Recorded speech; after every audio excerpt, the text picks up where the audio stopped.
Hoje a gente vai conhecer uma nova grandeza em mecânica e vai estabelecer condições para que essa nova grandeza conserve. Antes de começar a aula propriamente dita, eu vou fazer um outro reparo. Essas coisas ficam na lousa e pode dar uma impressão errada,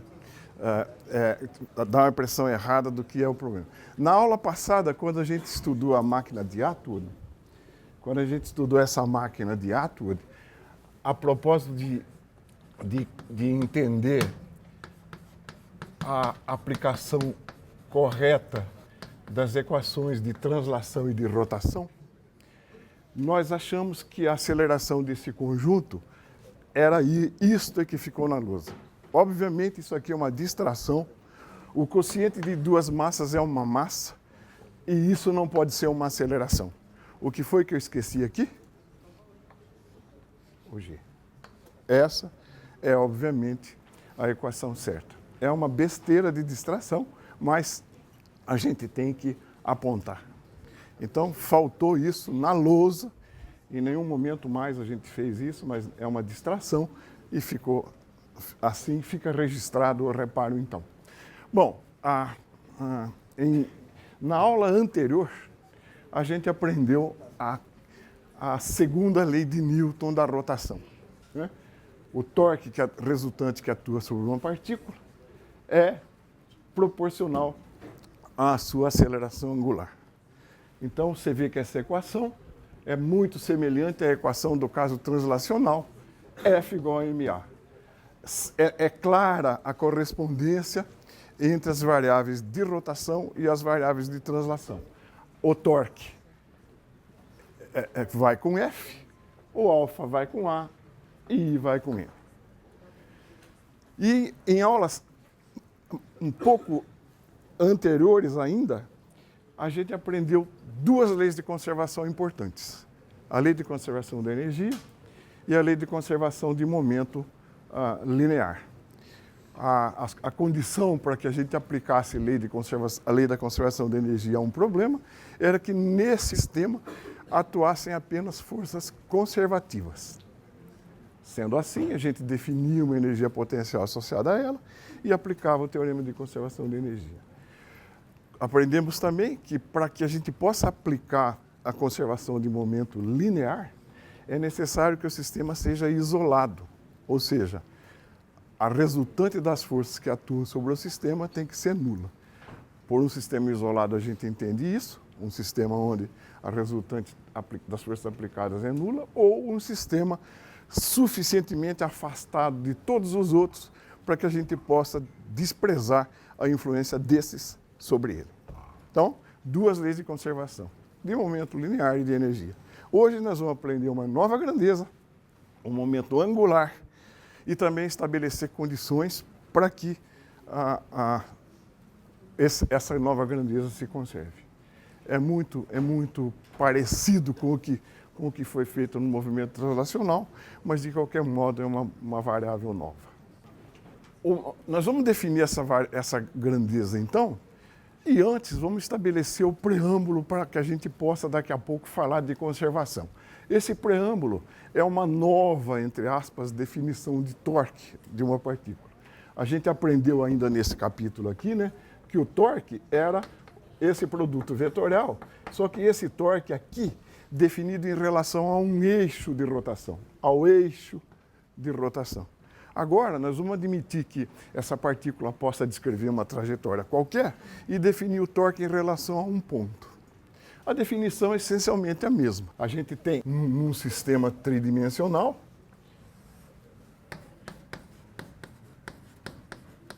né, um vetor de posição R qualquer, R, uma força F,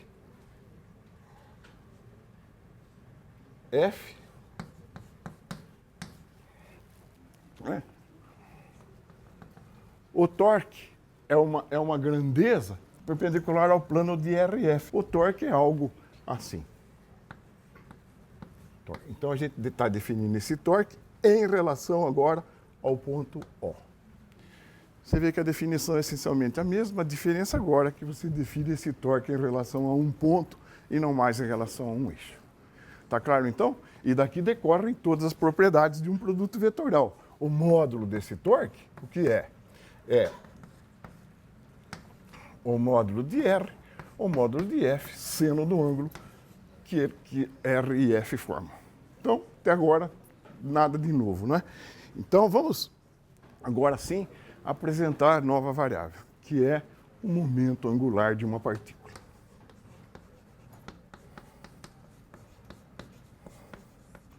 Por enquanto, uma partícula só. Dado uma partícula de massa m com velocidade v, portanto, com momento linear p igual a mv, dada essa partícula, a gente define o momento angular L dessa partícula em relação a um ponto como o produto vetorial R vetor P, que é então R vetor MV. Definição. Né? O que é isso, então? Se você tem em relação a um eixo orientado aqui, um vetor de posição R aqui e um momento P, né?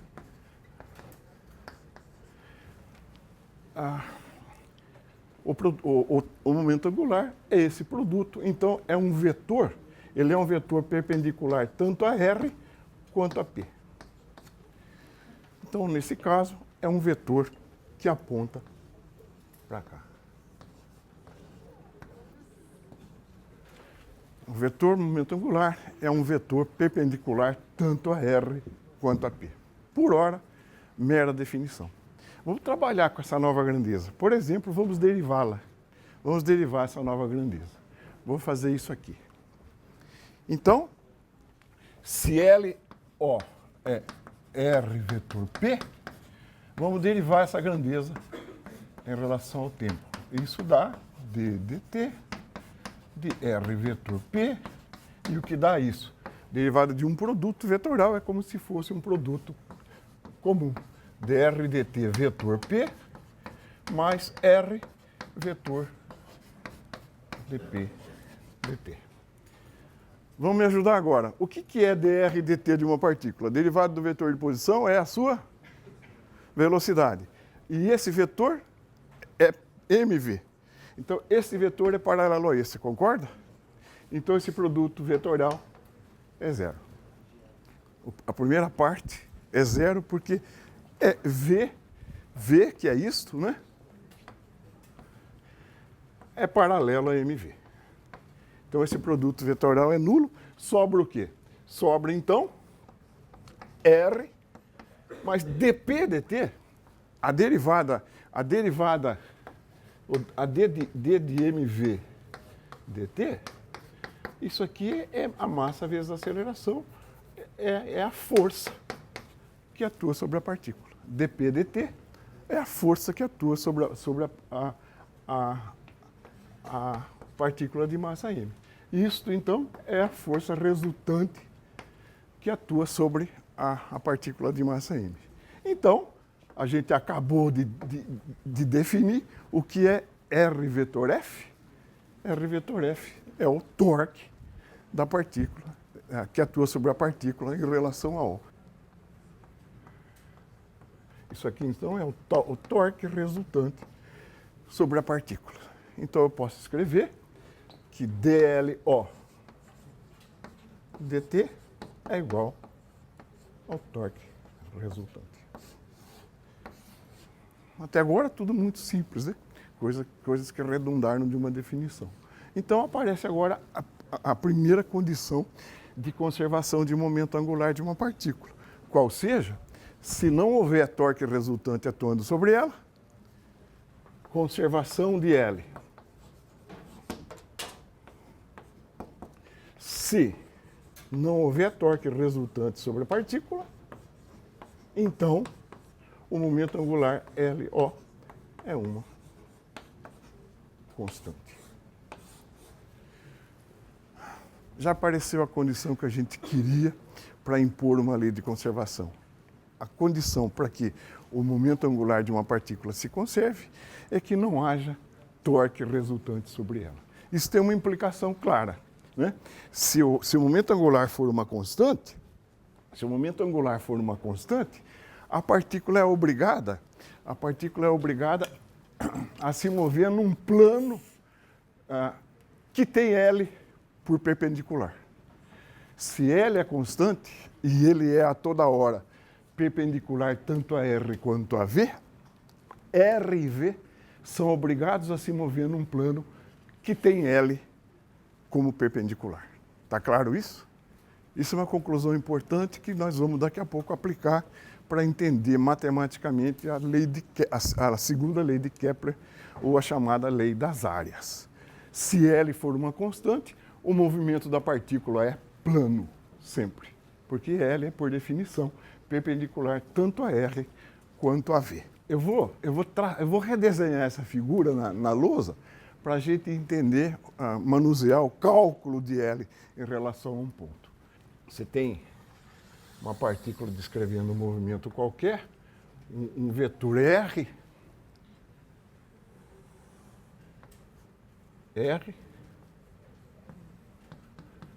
e um vetor P,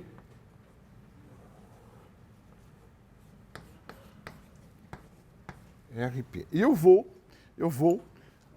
decompor tanto R quanto P em direções paralelas e perpendiculares. Olha, aqui, então, o que é o módulo de L em relação a O? O módulo de L em relação a O é MVR seno φ, certo? Módulo de R, MVR seno φ. Então, esse seno φ, eu posso fazê-lo aparecer aqui, ó. Se eu decomponho P nessa direção perpendicular a R, né, aqui eu tenho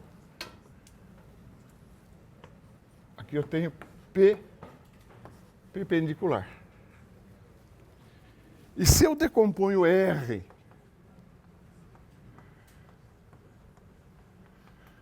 na direção de P, aqui eu tenho R perpendicular. Então, isso aqui dá, eu posso escrever esse L0 como sendo RP seno φ, isso é P, RP seno φ, que nada mais, P seno φ é a componente de P na direção perpendicular a R.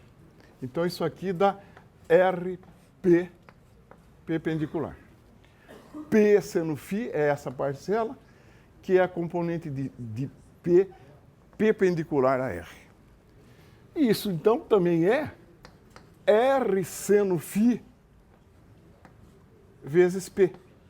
Mas R seno φ, esse ângulo é φ também, né? Então, o seno de φ é R perpendicular sobre R. R seno φ é P R perpendicular. Então, é o mesmo argumento que a gente usou para calcular torque. Momento angular é um produto vetorial também, então a gente usa do mesmo argumento. Ou seja, para calcular o momento angular em relação a um ponto, você decompõe os vetores R e P se quiser calcular os seus módulos. Então, vamos admitir que a força externa que atua sobre uma partícula seja nula. Se a força externa que atua sobre uma partícula é nula, então essa partícula vai se mover no movimento retilíneo e uniforme. Né? Você vai perceber que não é necessário que uma partícula descreva uma rotação em torno do ponto para que ela tenha momento angular. Mesmo uma partícula que, em linha reta, pode ter momento angular em relação a um ponto. Este é um exemplo. Vamos pegar aqui, né? Vamos pegar aqui. Essa partícula tem esse momento P, que, como você sabe, é o produto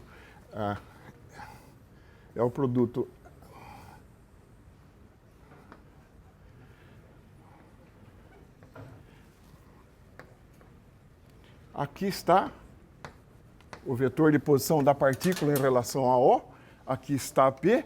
O módulo desse produto vetorial é R, o módulo desse produto, o que é? R perpendicular vezes P. R perpendicular vezes P. R perpendicular é a perpendicular que você traça do ponto à direção de P. Então, L em relação a O é R perpendicular vezes P. Você está vendo, então, que mesmo que uma partícula se mova ao longo de uma trajetória retilínea, ela pode ter momento angular em relação a um ponto. Não é preciso que ela esteja em rotação. Vamos, então, fazer imediatamente uma aplicação ingênua sobre esses dois conceitos que a gente acabou de aprender, sobre momento angular e torque. A aplicação ingênua é a seguinte: um pinguim cai da beirada de um despenhadeiro, né? Claro, sujeito a seu peso, né? Eu quero saber quais são o seu momento angular e o torque que age sobre ele em relação a um ponto O do lado oposto ao despenhadeiro. O é a origem agora em relação ao qual eu quero calcular o momento angular e o torque que age sobre o pinguim. Tá certo? Vamos fazer isso vetorialmente, né? O exemplo do pinguim.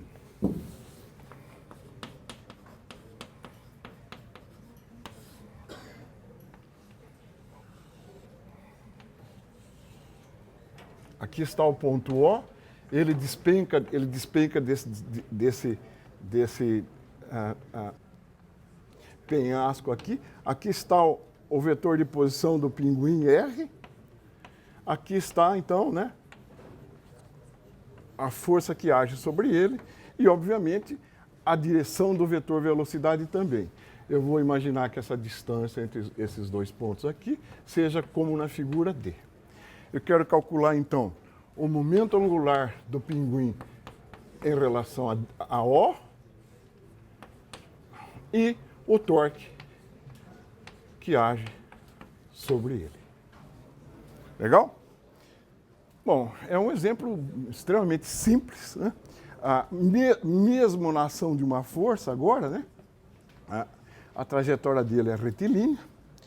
Então, o ângulo entre R e P é φ, que também é igual a esse. Então, o que é o momento angular em relação a O? É R vetor mv. Tá? Momento angular em relação a O é R vetor mv. Torque é um vetor, né? Torque, o momento angular é um vetor. R vetor mv, esse momento angular em relação a O tem essa direção aqui. Perpendicular tanto a R quanto a V. E o módulo dele, o que vale? MVR seno φ. Tá? R seno φ é D. E V é uma velocidade que varia com o tempo. Então, se eu supuser que o pinguim apenas caiu daí, essa velocidade V de t é simplesmente GT. MRUA na direção vertical. Se eu supuser que o pinguim foi abandonado ou caiu, essa velocidade é simplesmente GT. Então, L em relação a O vale M, R seno φ é D, M, G, D, T. Esse é o módulo do momento angular em relação ao ponto O. Ora, já que dl dt é igual a tal em relação a O, simplesmente é a derivada de L em relação ao tempo, que é simplesmente mgd. Exercício extremamente simples. A intenção é embutir na gente a ideia de que mesmo com uma trajetória retilínea, uma partícula pode ter momento angular em relação a um ponto. Isso aqui é extremamente simples, é a mera aplicação da fórmula de produto vetorial. Então, agora, será que eu posso ter conservação de momento angular mesmo na presença de uma força externa? A resposta é sim, porque o que interessa não é a força, é o torque da força. Essa equação relaciona a derivada do momento angular ao torque da força. Se o torque for nulo, L0 é uma constante, como nós vimos. Então, existe uma classe de forças chamadas forças centrais.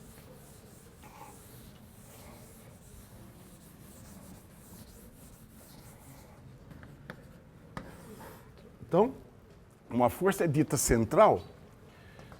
Se tem uma força é dita central, né? Se sobre a partícula atuar uma força F de R, com a seguinte propriedade: a força F de R é do tipo. Uma força é dita central se o seu módulo depender da distância ao centro de forças, esse O é o centro de forças, e estiver orientada na direção radial. Se o módulo da força depender da distância, R apenas, e ela estiver orientada na direção radial, essa força é dita central. Então, é óbvio concluir que o torque dessa força, né? O torque dessa força, o que é? R vetor F de R. Já que R é paralelo a R chapéu, esse torque é obviamente nulo. Esse torque é obviamente nulo. Sob a ação de uma força central, o torque é nulo. Se o torque é nulo, então, por conclusão, o momento angular em relação ao O é uma constante. Então, o momento angular, já que tal é zero, né? O momento angular em relação ao ponto O é uma. Vamos fazer uma aplicação imediata disso que a gente acabou de ver. Exemplo.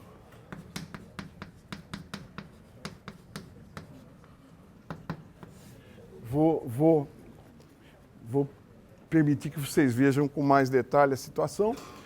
A situação é a seguinte.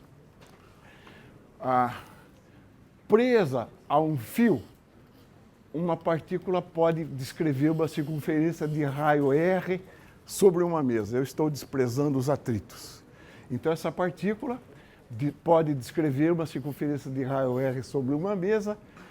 Eu vou admitir que a velocidade inicial dela seja VI e o raio inicial seja R. Através de um furo no centro da mesa, um agente externo aplica uma força no fio. Esse agente externo puxa o fio para baixo com uma força F. É intuitivo perceber que o raio da partícula vai diminuir e a sua velocidade tangencial vai aumentar. Então a gente pergunta, qual é a nova velocidade em função do novo raio e qual é o trabalho que a força F aplicada pelo agente externo desenvolveu? Então, qual é a nova velocidade e qual é o trabalho da força F? Ela pode descrever uma trajetória aqui, a força é centrípeta, né? Então a força é central. A força satisfaz essa condição que a gente acabou de ver. Já que a força é central, o momento angular dessa partícula vai se conservar. Então vamos fazer essas contas na lousa? O momento angular vai se conservar. Então,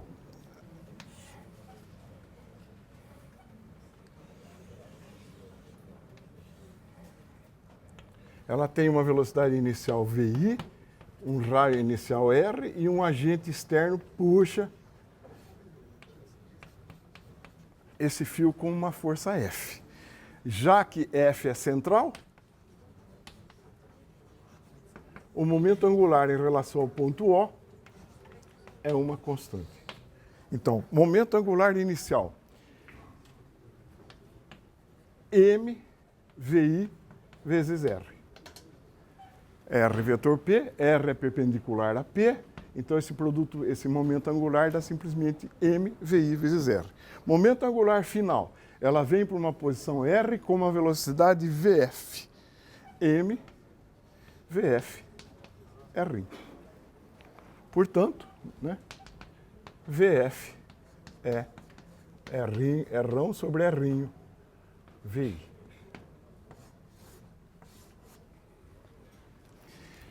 Já que R é menor que R1, VF é maior que VI. É intuitivo imaginar que a velocidade dessa partícula aumenta. Então essa é a nova velocidade tangencial. E qual é o trabalho? Qual é o trabalho da força aplicada?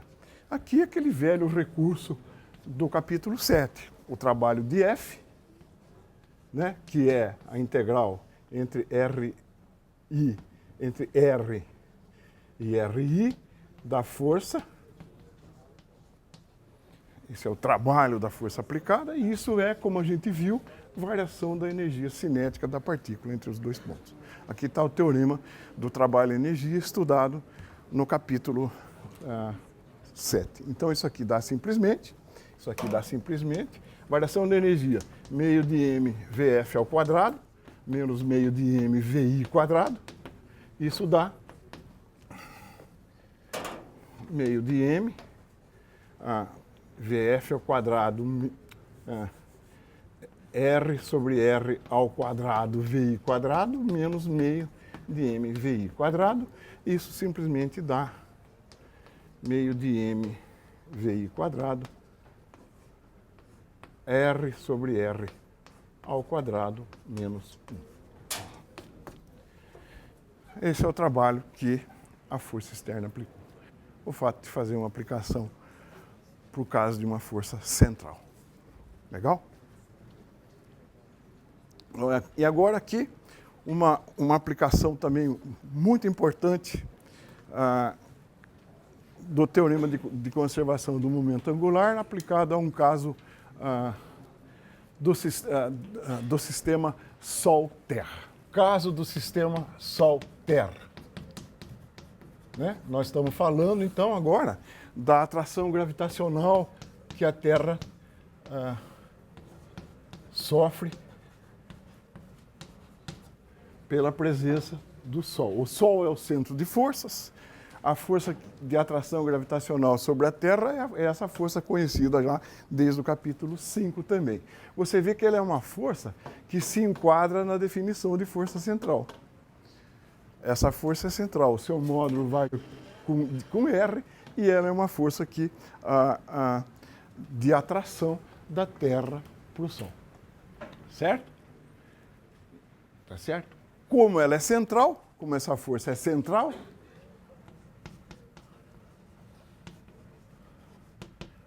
o momento angular em relação ao Sol é uma constante.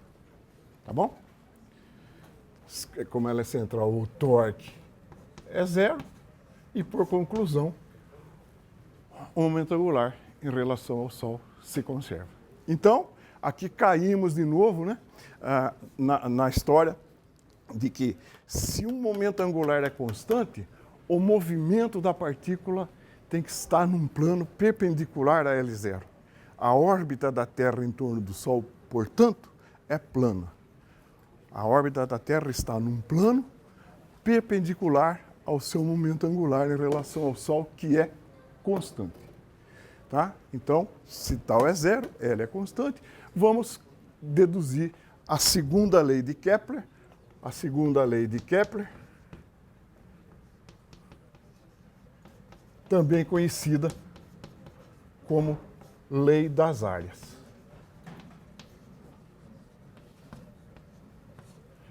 Como lei das áreas. Para isso, vamos fazer uma conta.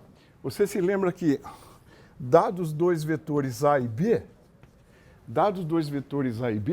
o produto vetorial de A por B, né, o módulo desse produto vetorial, era a área do paralelogramo que eles formavam. Então, um vetor A aqui, um vetor B aqui, formam um paralelogramo, sendo que esta área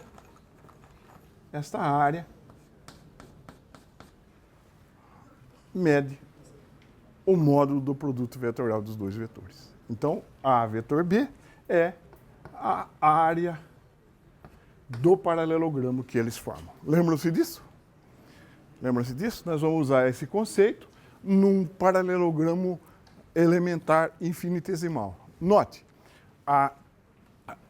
aqui a Terra está evoluindo em torno do Sol, a órbita está excessivamente elíptica, a excentricidade da órbita da Terra é pequena, então a trajetória não desvia muito de uma circunferência. Aqui está exagerado para a gente salientar isso. Então, a Terra está evoluindo em torno do Sol, ela passa de uma posição R para uma posição R mais dr. Obviamente, esse deslocamento é dr, porque somado com R, dá R mais dr. Está claro? Então, ela sofre um deslocamento dr. E como esse deslocamento é infinitesimal, isso aí é quase um retângulo. Então, a área desse triângulo colorido, a área descrita nesse movimento infinitesimal, é metade da área do paralelogramo, não é? Essa área é metade de um que seria formado assim aqui, ó.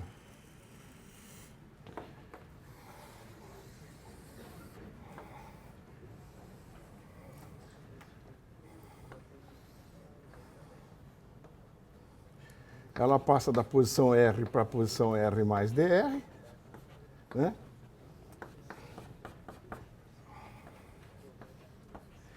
A área é metade do produto vetorial de R por dr. A área, né? A área é uma medida do produto vetorial dos dois vetores. Como aquilo é um triângulo, é metade do retângulo, dA é meio de R vetor dr. Acompanharam isso? Tudo a ver com a definição de produto vetorial de dois vetores. Vamos fazer essa conta? Vamos derivar isso aqui? O que vai dar isso? Vou continuar aqui mesmo. Então, o que é dA dt? Vou derivar isso aqui, né? Isso aqui dá... Eu vou derivar e já vou fazer um truquezinho. Eu vou multiplicar e dividir por m. E meio de m, vetor, r vetor, m dr dt. Multipliquei e dividi por m, tá certo? Mas o que é dr dt? É a velocidade da Terra. E o que é mv? É p. Então, isso aqui dá simplesmente 1 sobre 2m, r vetor p, que é L sobre 2m. Então, a velocidade areolar é proporcional ao momento angular da Terra em relação ao Sol. Se L é uma constante, e é verdade porque a força é central, então, dA dt, que é L sobre 2m, é uma constante. Aqui está a segunda lei de Kepler, ou a lei das áreas, como é conhecida.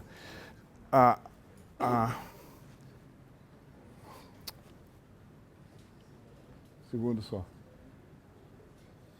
Como é conhecida. Olha, a razão com que uma área é varrida pela Terra, pelo seu raio vetor, é constante.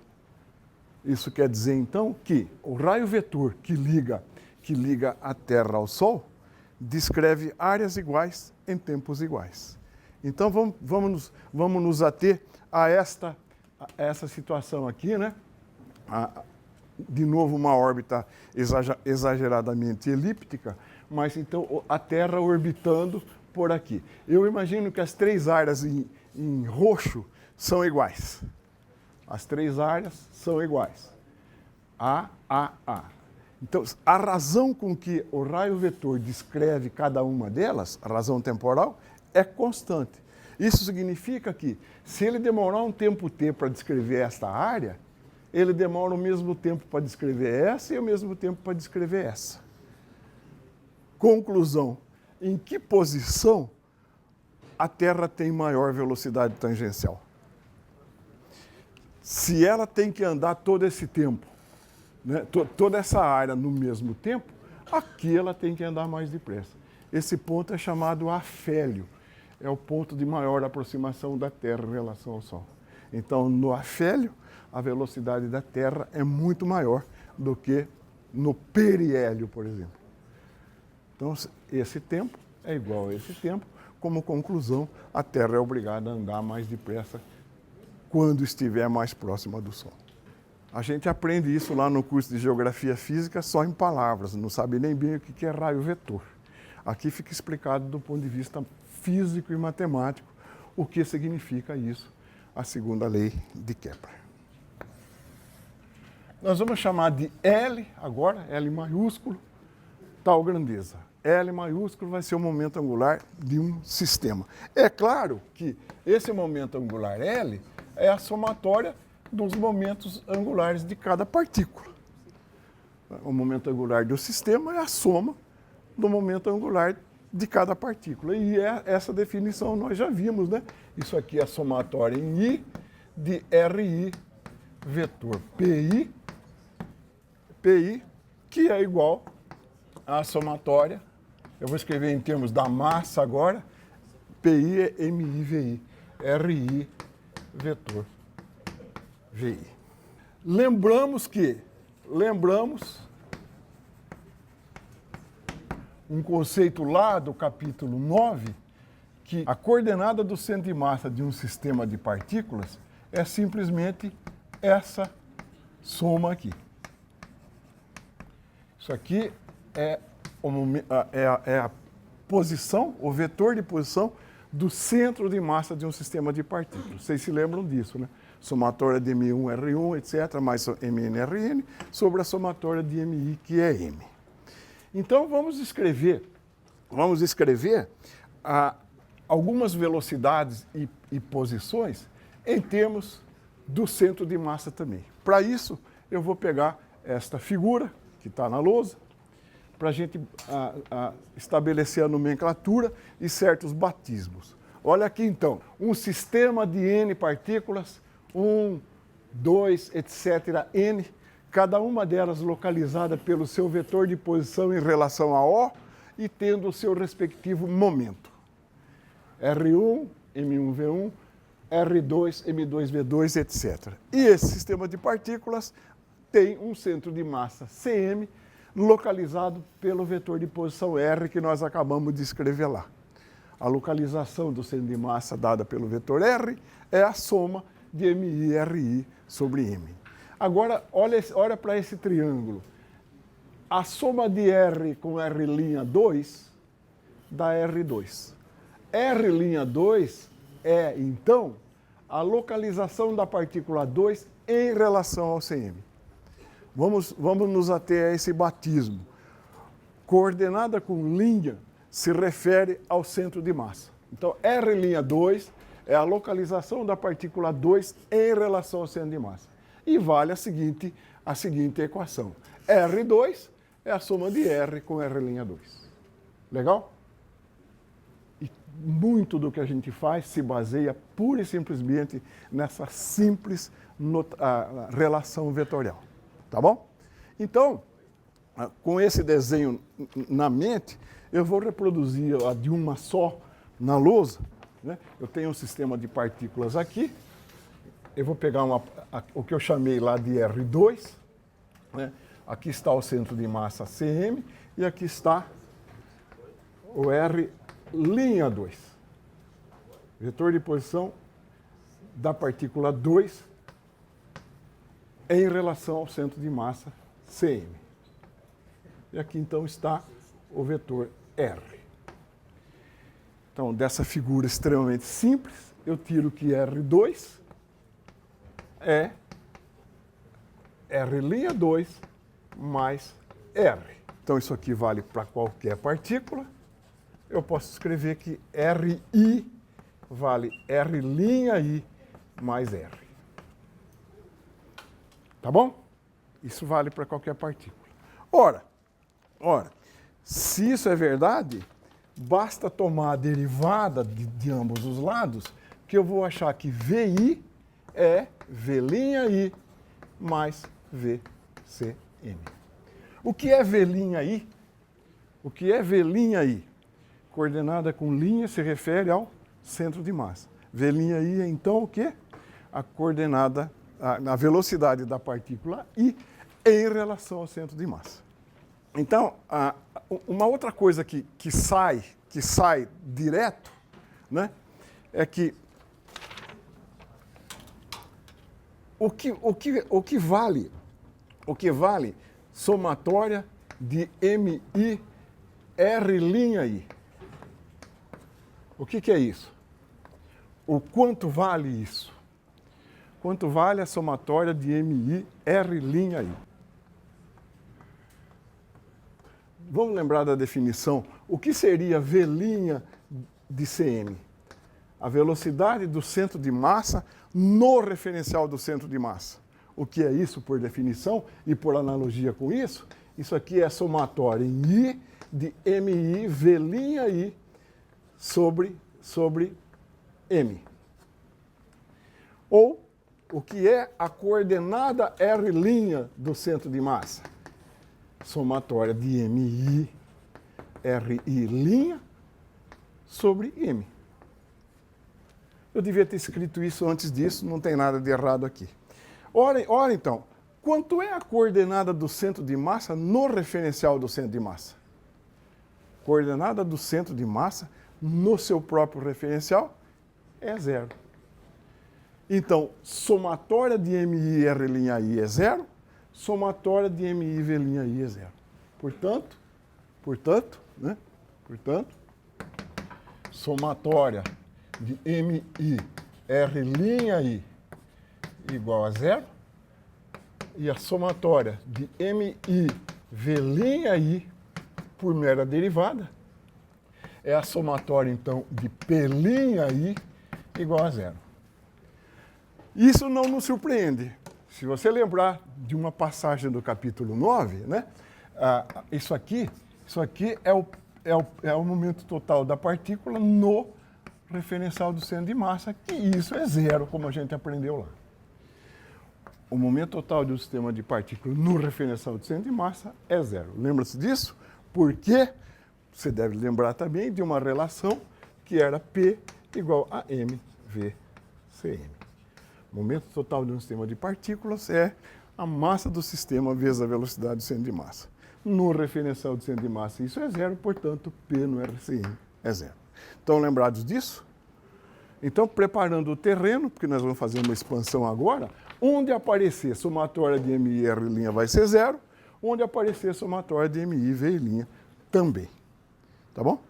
Então, vamos escrever o momento angular do sistema de partículas e ver que relação a gente tem. Então, L é somatória em I, né, de RI vetor PI. RI vetor PI.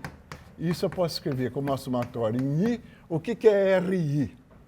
É R'I mais RCM, certo?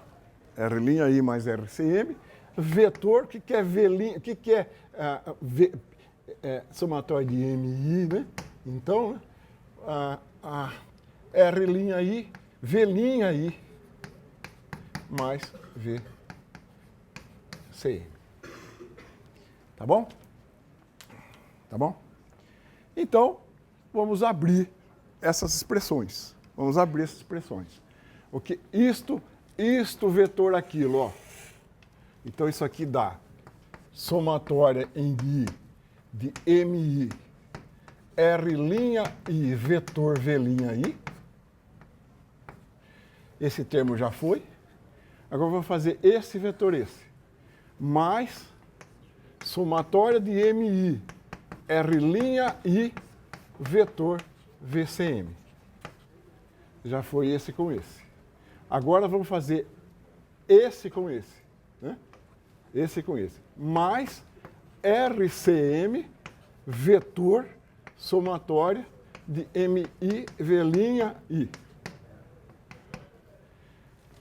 Esse com esse e sobra esse com esse, mais somatória em I de MI RCM vetor VCM. Simplesmente abrir o produto em 4 termos. Como a gente bateu inicialmente ali, este termo é nulo, esse termo é nulo. Porque são nulos soma de MI-RI e soma de MI-V'I. Então, o que sobrou, o momento angular do sistema de partículas, então, é isto é, por definição, o momento angular do sistema de partículas no referencial do centro de massa. Isso é L'. Somatória de MI-PI' é o momento angular no referencial do centro de massa. E isso aqui é RCM vetor MVCM. MVCM é P, então isso aqui dá simplesmente R, dá L' mais R vetor P. Então, L, momento angular total de um sistema de partículas, é L' mais R vetor P. O que significa isso? O momento angular de um sistema de partículas é o momento angular no referencial do centro de massa mais o momento angular do centro de massa. Momento angular do sistema no referencial do centro de massa mais o momento angular do centro de massa. Então, a gente quebrou o momento angular de um sistema de partículas em 2 termos. Né? Em 2 termos. Com a energia cinética vai acontecer coisa parecida.